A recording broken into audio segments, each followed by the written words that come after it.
Hello, BookTube. Oh, it's a beautiful, beautiful Friday here in Boston. Limpid, I think, would be the word that Ponzi book reviewers would use. The skies have been overclouding a little bit more with every hour, but early this morning it was gorgeous. It's cool. It's not quite autumnal, but it's not summer anymore. And it feels extra blessed because apparently there's a large mass of rain coming up the eastern seacoast. A big tropical depression or whatever that is dumping tons of rain, is going to dump tons of rain all along the eastern seacoast. And it might reach as far as Boston. I don't really know. 100% of the forecasts are calling for rain for the next 3 days.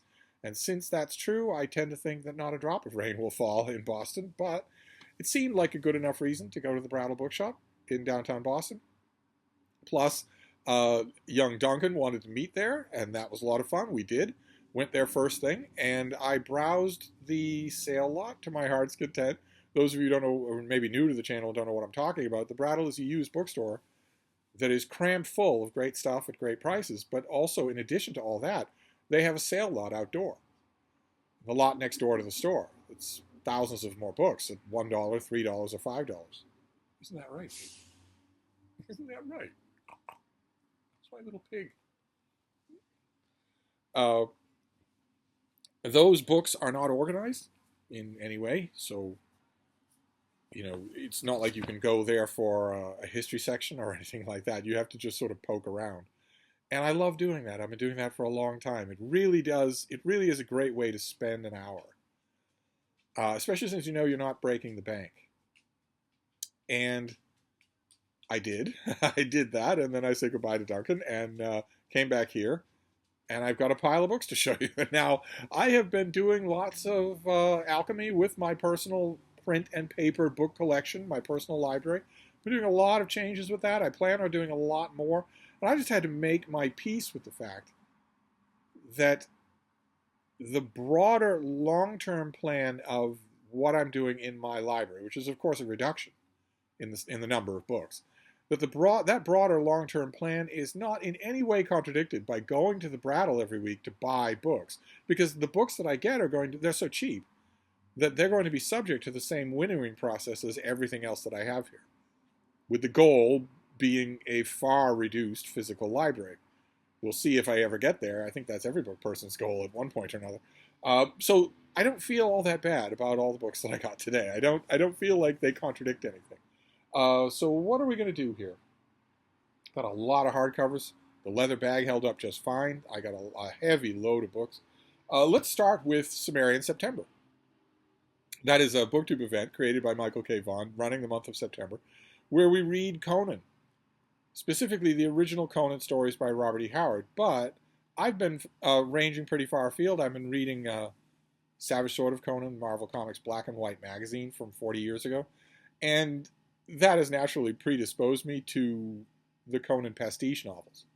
There have been a bunch of Conan pastiche novels. It's oddly dried up. I think they would sell if you made them in paperback, but nobody makes them anymore. And there was just recently a Conan pastiche hardcover by S.M. Sterling. But there ought to be 3 or 4 Conan pastiche novels a year. I think people would buy them. They certainly are a lot of innocent fun. But I've been sticking with a lot of those as well, especially since a lot of those pastiche novels were adapted by Roy Thomas, the writer of Savage Sword of Conan, into comic books for the Savage Sword. So when I saw this thing, I couldn't resist. The reason why Sumerian September is concentrating on the original Robert E. Howard stories as he wrote them is because, as we've mentioned on those Conan videos, their provenance is extremely tangled. Robert E. Howard wrote these things, but then he blew his brains out and left everyone. No one was prepared for that at all.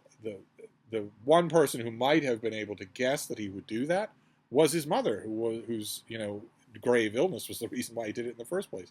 That left a literary estate that was in shambles. It left works in half, 2/3, 3/4 finished position. It left a nightmare of literary paper trail. And Glenn Lord was Robert E. Howard's literary agent, but also Elsberry de Camp and Lynn Carter went into those literary remains out of love, I believe, and found a whole bunch of stories that were in fragmentary form or that have been worked over many times by the author, and changed them into Conan the Barbarian stories and smoothed out Conan's chronology quite a bit. Michael K. Vaughan made a really good video about that series of paperbacks of L. Sprague de Camp and Lynn Carter Conan, pointing out that although they probably introduced this character to tens of thousands of readers, they introduced them to a version of Conan that is not the creator, that does not belong to the creator of Conan, which is kind of bad. That's not what we do. You want to write pastiche fiction, go ahead and do it. But don't write pastiche fiction and pretend that you're just smoothing out minor editorial quibbles from the author of the work, that you're actually writing his stories. And yet that is what happened with those volumes. And I don't think anything shows that better than this volume that I found today. This is Conan, the Treasure of Tranicos. It says Robert E. Howard right there on the cover, right? But the only secondary attribution that it gives here is Esteban Morato, who does the artwork. This thing is full of artwork.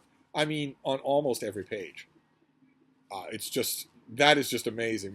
This particular artist had a little run doing this for a whole bunch of fantasy works, and it's all throughout here. But this is, it has a terrific cover, and it has all of those illustrations, but there is an essay by L. Sprague de Camp, let me see if I can find it, that really gives you an impression, a horrifying impression, of just how tangled the provenance of these stories is. Let's see here. Okay, Conan wrote a story called The Black... Robert E. Howard wrote a story called The Black Stranger.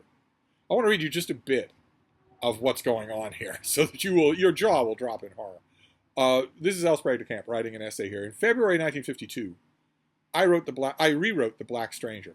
Not being sure that I could sell the story without drastic improvement, I edited it with a heavy hand.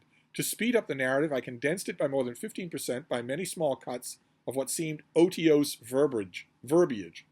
Since the original story was only weakly tied in with the rest of the saga, I added interpolations to bring in King Numidides, Thoth Amon, and subsequent revolution in Aquilonia.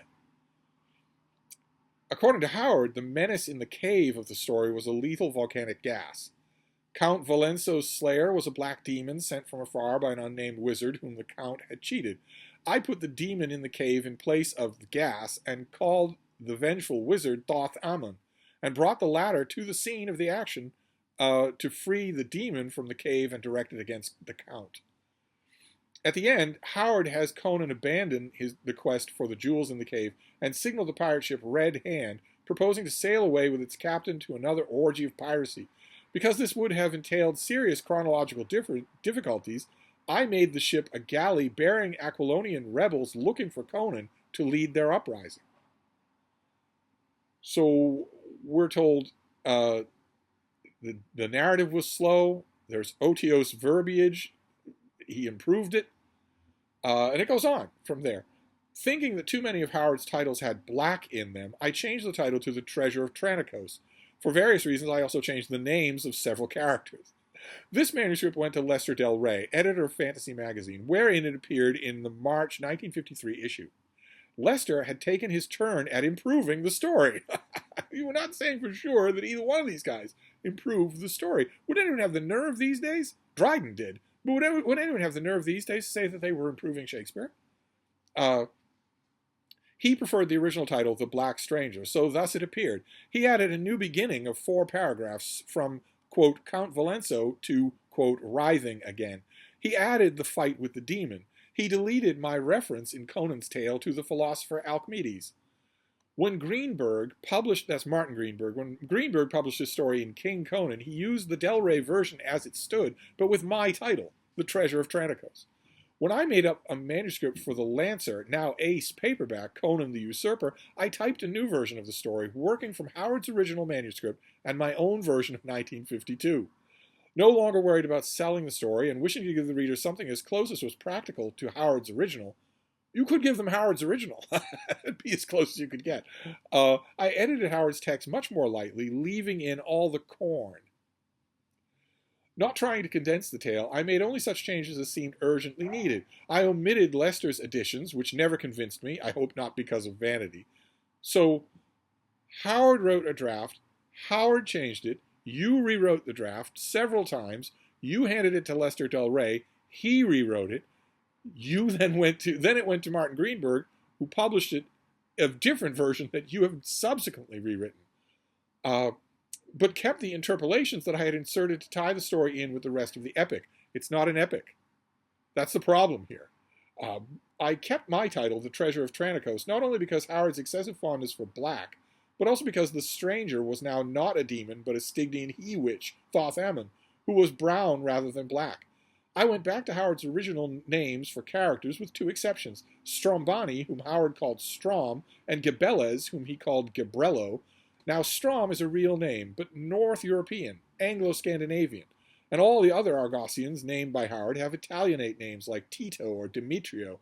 Therefore, I kept Strombani, and Gabrello is too much like Galbro, the name of another character in the story. To distinguish among these versions, here is a table of characters in the story as its various incarnations. Number 1 is Howard's original, The Black Stranger. Number 2 is Swords of the Red Brotherhood. Number 3 is my 1952 rewrite of The Black Stranger. Number 4 is Del Rey's modification of my rewrite, published in Fantasy Magazine, as The Black Stranger. And number 5, I've even lost track in the counting here. In King Conan is The Treasure of Tranikos. 3 and 4 are lumped together because all the characters have the same names in both. 5 is my latest version, which has appeared in Conan the Usurper and as the Sundridge illustrated novel, The Treasure of Tranikos. Look at that. 4 columns of the various hands that have been involved in this story. So I'm sure this will be a lot of fun. I mean, it's got all of these great illustrations, but boy, oh boy, does it show, in a nutshell, how valuable it is, the work that is being done, that was done by that Gollancz paperback of all of Conan, or those 3 Del Rey editions. Ironic that the Del Rey editions are named after Lester Del Rey, but I got that because I couldn't resist it. Then I found this, a Timescape trade paperback of The Claw of the Conciliator by Gene Wolfe. I did not find The Shadow of the Torturer, and I did not find any of the other mass market paperbacks. But I miss these. I have these as ebooks. And for a while I had the Tor Essentials trade paperbacks of the 2 of them.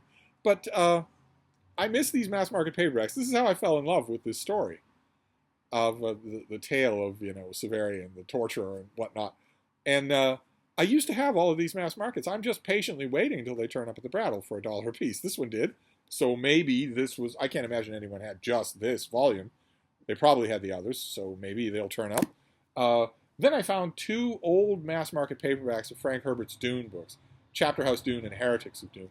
I have these as ebooks as well, but it occurred to me the other day that aside from those ebooks and Dune itself, the first, Dune from Herbert's novel, Dune, I don't have any of Herbert's own sequels in any form other than ebook. I don't have hardcovers of them. I don't have trade paperbacks anymore. Don't have mass market paperbacks anymore. So when I found these 2, which I love Chapter House and Heretics. I really do. I know that a lot of Dune fans don't, but I do. I found these 2. I would have grabbed them anyway, but they are in absolutely perfect condition. These things haven't been made in decades, but these look like they just were made this week. Absolutely perfect condition. So I grabbed both of those, definitely. And then we move on to hardcovers. A lot of hardcovers. I found a little Modern Library hardcover of Francis Hackett's biography of Henry VIII. Never mind the dorky cover with the weird Christmas decorations, so the ugly yellow covering there that's doing whatever. I don't know. I don't know what's going on in this cover. But this book is great. It's almost a century old, but it is the most eloquent biography of Henry VIII that's ever been written. I have another volume, but this is so handy. I want to try and put a plastic covering on this thing and then just, it's so handy. It's so easy. I can put it in the little book room without it taking up any space at all. Then I found a double. I believe this is a double. I haven't gone looking to confirm that, but I'm pretty sure I found a copy of this a couple of years ago. This is by Kenneth Roberts, whose name will not be known to you now. And that's unfortunate because he's a terrific writer. He wrote Northwest Passage, he wrote Rabble in Arms, he wrote Arundel, he wrote a whole bunch of historical novels. Set in the American colonial era, most of them, that are wonderful. Absolutely wonderful. He also wrote a weird nonfiction, fiction, autobiographical collection of vignettes called Trending into Maine.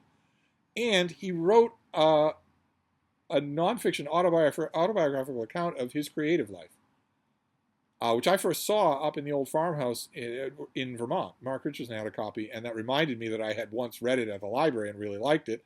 So I was biding my time, and I was waiting for a copy to show up at the Brattle, and one did, but I don't know that I have that copy anymore, and this was $1. So I wanted to write again.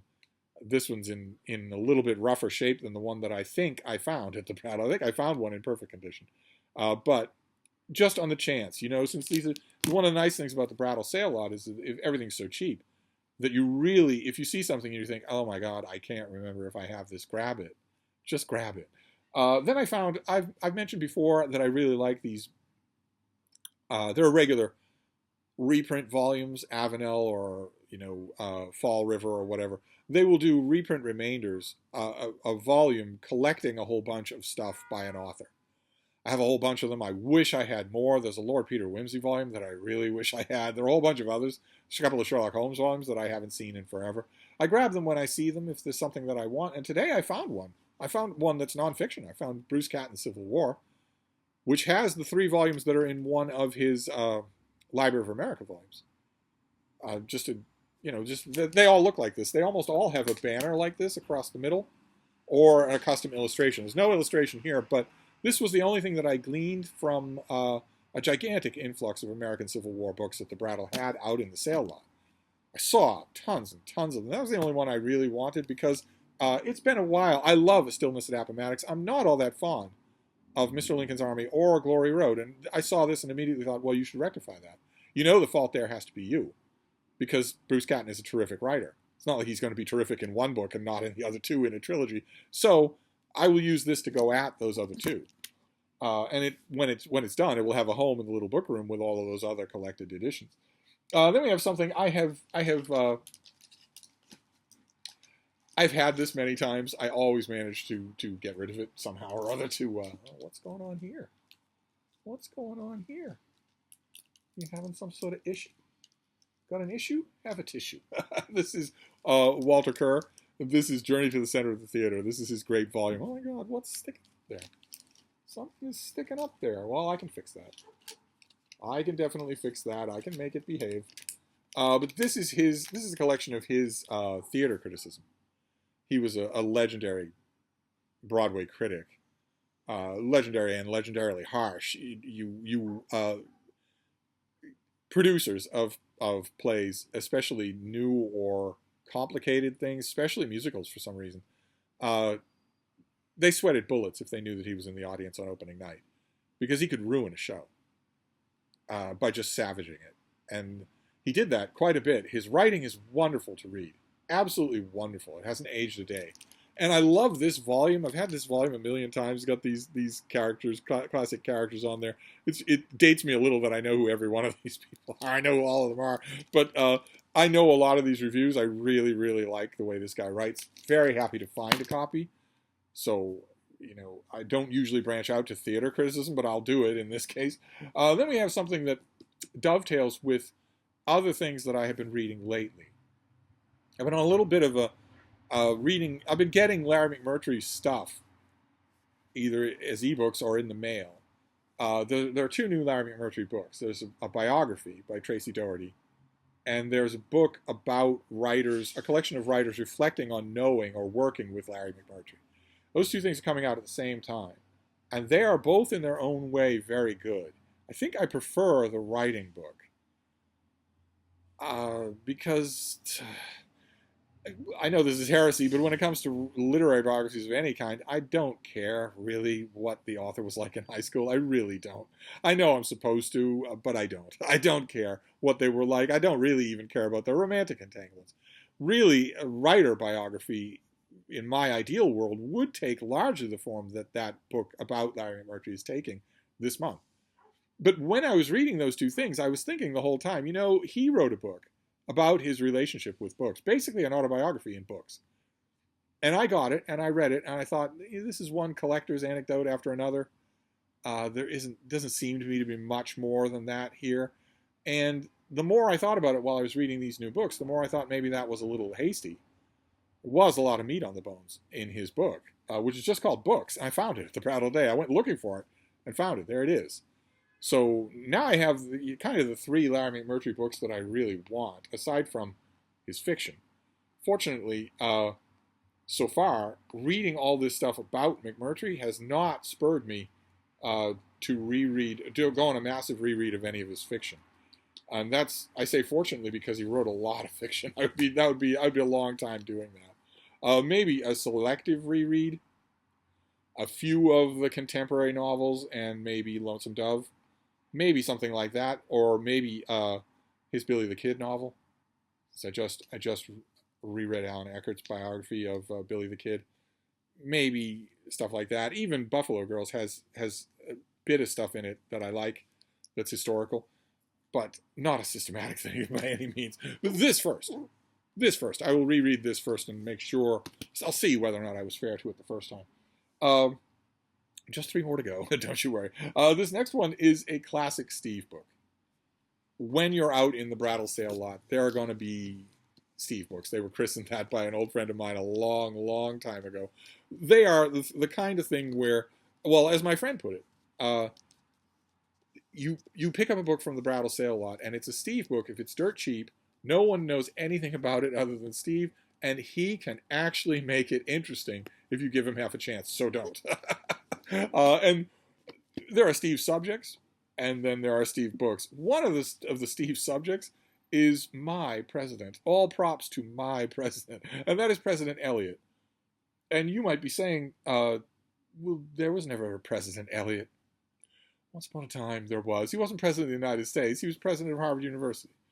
And his name was Charles Elliott, and he was a figure in American history that we don't have an equivalent today of what President Elliott was 100 years ago. We don't have an equivalent today. Even calling him a public intellectual, that much vexed phrase, which we cannot use anymore, because in the 21st century, for the first time ever, we cannot agree on reality. We cannot agree on what is real and what is not. And if you can't even do that, if you can't even agree on what is real and what is not, you can't have a public intellectual. Not for the whole of the public. The way a public intellectual works is that everyone sort of nods when their name comes up. But that won't work today, right? The sane parts of the public, of the general public, when they hear Jordan Peterson's name, think public intellectual.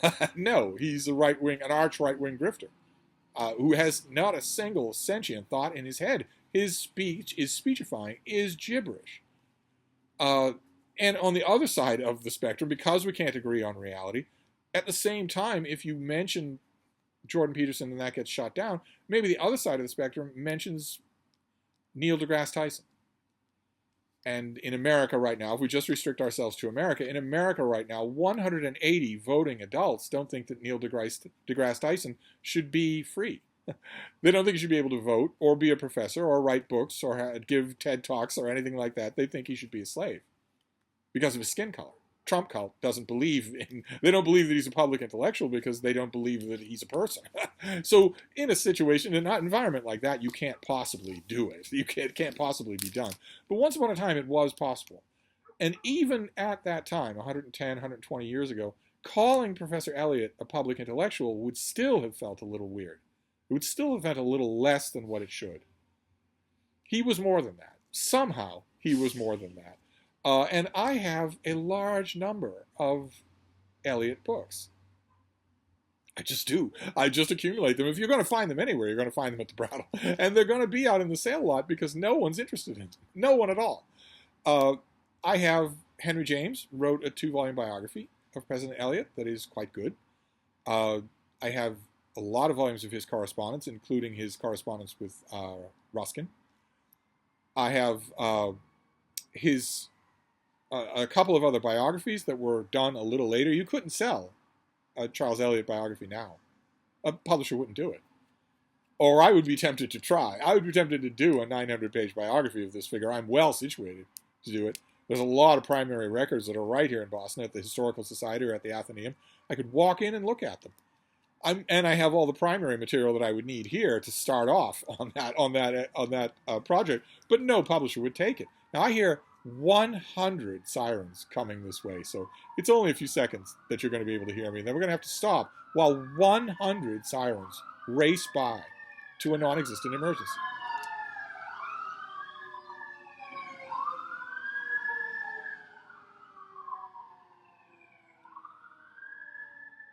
Okay, maybe they've faded now to the point where this will work. What was I saying?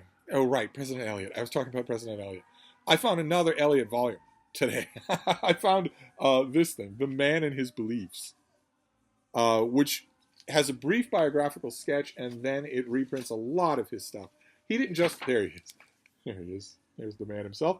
He didn't just write about matters of education, although he did a lot of that. He also wrote a lot of other stuff, too. His opinions were sought on everything, and by everybody. And also, again, it was a politically fractious time, but it wasn't politically insane. We're politically insane in America now. 180 million adult Americans want to be slaves of an autocracy. They want to surrender their freedom, their personal freedom to make their own decisions, because it'll really stick it to that one uppity brother-in-law. I hate him so much, I want to own him so much, that I'm willing to be a slave in an autocracy. That the political age 120, 130 years ago was not like that. So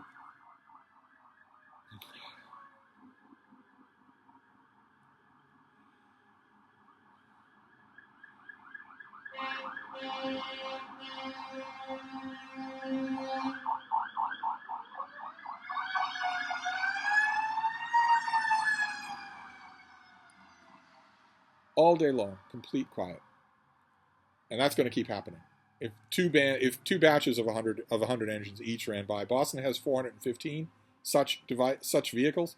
They're all going to go out of boredom, and I saw you, so I'll do it too. Monkey see, monkey do, monkey see, monkey do, monkey emergency response. So there'll be others. We'll just periodically talk in between them.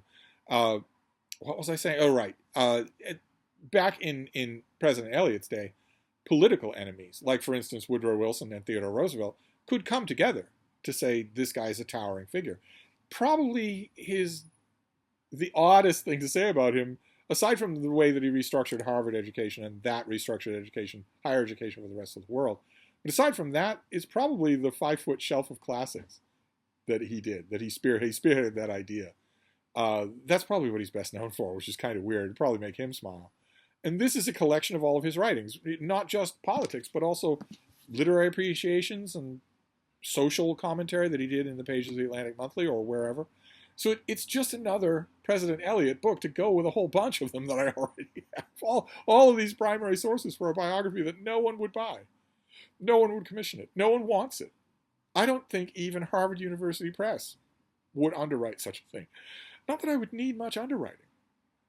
I mean, Elliott was born in a house that I used to walk by every day. He was born in a house that's 20 minutes from here. He grew up 20 minutes from here. All of his papers are here. Probably there's a vast archive at Harvard University, the Widener Library, that wouldn't be hard for me to access, especially if I had a letter from a publisher saying I am researching this figure for a mainstream biography. I wouldn't have to go far. This is a figure who was once one of the most prominent people in the United States. Who's now not remembered at all, but all of his primary materials are here in Boston. All of them are. So that would be fairly easy to do, as easy as it could be. I wouldn't need, plane fare or anything like that. And there was a time, Elliott was president of Harvard for like 40 years. And there was a time at his height when if you had stopped a person on the street and said, did you hear what the president said today? They would actually have wondered, anywhere in the country, they would actually have wondered, which president do you mean? Do you mean President Elliott or the president in Washington? Anyway, he's a fascinating figure. I will enjoy reading. This is just a collection of pieces that he wrote. I will enjoy it very much. No one else will. Then we have something by Leslie Hotson.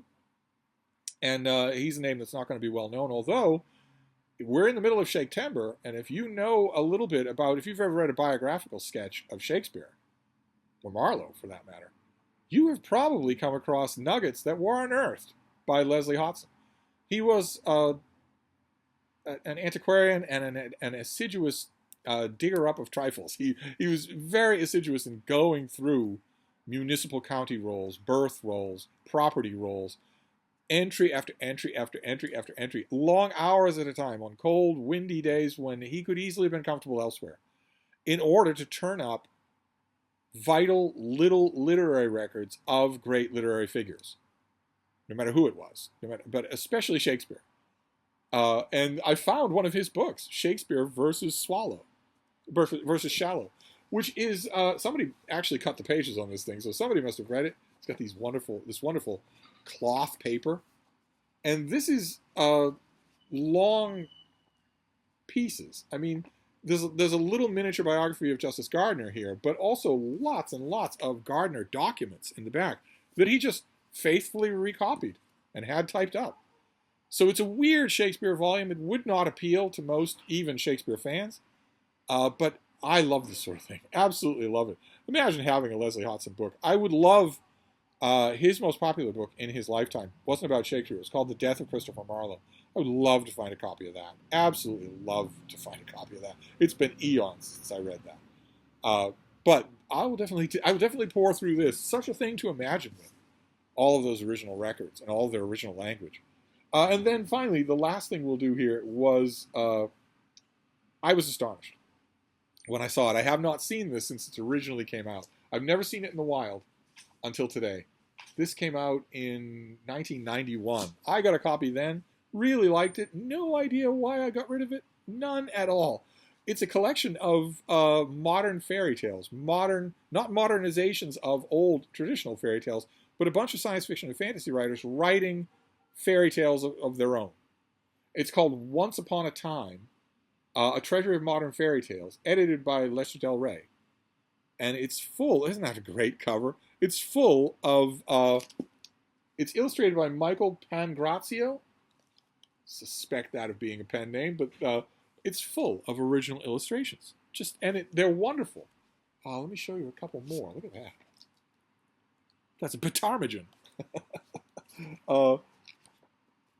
I will go through the table of contents here to let you know who's in this thing. But I want to show you a couple more pieces of artwork. Look at that. Just great. They're all throughout here. Every story has its own illustration. I don't know why I would ever get rid of such a handsome volume as this, but I did. And I've never seen it again, so I'm very happy to find it today. So who have we got in here? There's a piece by Isaac Asimov, Terry Brooks, C.J. Cherryh, Lester Del Rey, Susan Dexter, Wayland Drew, Barbara Hambley, Catherine Kurtz, Anne McCaffrey, Lawrence Watt Evans. So not a bad lineup at all. I haven't reread this in forever, so I'm going to be very happy to reread this. I've got a lot of rereading on the docket for this weekend, which is really terrific. It's a really terrific feeling. So there you go. That was a little foray to the Brattle Bookshop before the deluge, before 3 days of rain. Don't know what I'm going to do with the bean in that time. She does not like going out to do her business in the rain. She often refuses to do it. And that's fine if the rain's going to let up at 11 at night. But if it's going to go on for days, I don't know how that's going to work. But anyway, we have Once Upon a Time. Imagine finding a copy of this. We have a Shakespeare book by a Shakespeare documentarian. So not for everybody. Except for the potted biography of Justice Gardner, there won't be anything narrative in here. Then we have The Man and what is the subtitle here? The Man and His Beliefs. It's basically just an anthology of President Elliott's writings. Then we have books. Larry McMurtry's reminiscences of being a book fan for his whole life and a bookstore owner. We have Journey to the Center of the Theater by Walter Kerr. Selection of his great Broadway reviews. We have Bruce Catton's Civil War. 3 volumes in one, but it's only 3. There are 4 other volumes of Bruce Catton that I love. There's I Wanted to Write by Kenneth Roberts. I think this might be a double, in which case we could arrange a giveaway, although I don't know who would want it. We have Francis Hackett's biography of Henry VIII. I think, shamefully, that it is out of print, but it is great. We have 2 of the last 2 of Frank Herbert's Dune novels in mass market paperback. We have The Claw of the Conciliator by Gene Wolfe. No idea why I don't have the first book, Shadow of the Torturer, but I don't.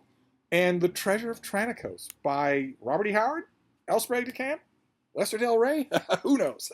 Who knows who's ultimately responsible for The Treasure of Tranicos? I certainly don't. Can't keep him straight with a play card. That was a fun visit. It was a fun visit. Talked to a bunch of people, talked to staff, and also an old crony of mine who goes to the shop all the time, and also to a newcomer, to a newcomer who's only been to the Brattle twice now. Today was his second visit, so it was a ton of fun. Of course, those of you who don't know what I'm talking about for the Brattle, the sale lot is outdoors. They wheel the carts out. They open the big wall bookcases to the elements. So if you were wondering why I'm just taking as a matter of fact that I'm not going to go to the Brattle if it's raining, that's the reason why. Because I'm a creature of the outdoor sale lot, and it's not open when it rains or snows. It's inclement weather close. So if there's a threat of rain all weekend, I wouldn't go on the weekends anyway, but I might go on Monday if the rain is let up, or next week. Next week I will probably go to the Brattle, and I will see you then because I will get another pile of books.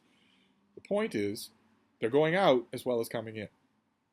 This is not a contradiction. They're going out as well as coming in. So I will wrap this up for now, and I will be back. Thank you, BookTube.